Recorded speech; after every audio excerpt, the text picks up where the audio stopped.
It's time for Recipe of the Day.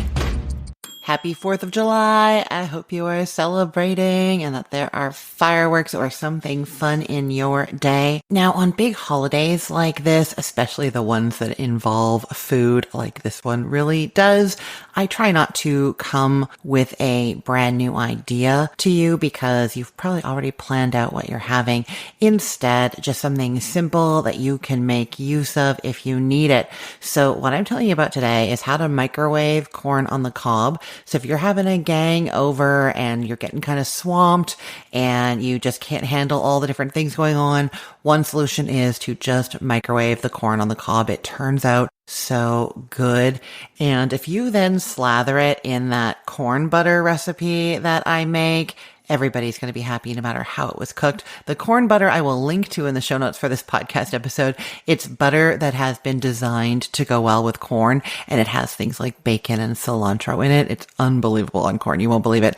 But yeah, so you're going to microwave the corn, and that's just an easy way to not have to worry about one of the many side dishes that you might be worrying about today. The important thing about microwaving corn on the cob is to use steam. You want to keep it nice and moist in there. So what you're going to do is first take all of the corn husks and silk and everything off of the corn, discard those, we don't need them. And then you're getting a large microwave safe plate or a pie plate, something that's at least as wide as the length of your cobs of corn. And really you just want like one layer of cobs of corn. You don't want to pile them up. So if you were doing more than would fit on your wide plate, then you might do them in 2 batches. Or you know what, at that point, if you're doing that many, I do think it might just be easier to boil them. You bring a big pot of water up to the boil. I always add sugar to the water. I'm going to link to my how to boil corn recipe for you. This is a trick that I learned from my mom, who learned from her mom. Sugar in the water sweetens the corn and just makes it taste like the freshest, brightest, newest corn you've ever had. It's so good.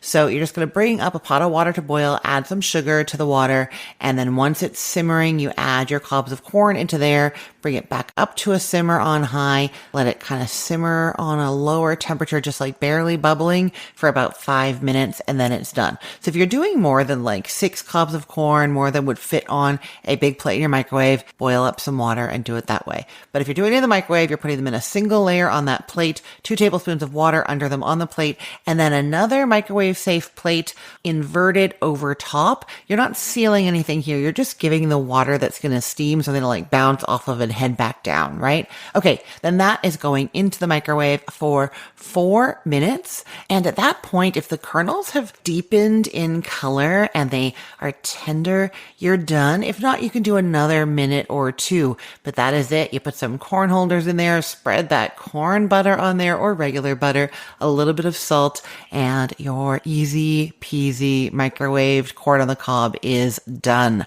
I will put the link to this recipe in the show notes for this podcast episode, or you can head to cookthestory.com/ROTD and get it there.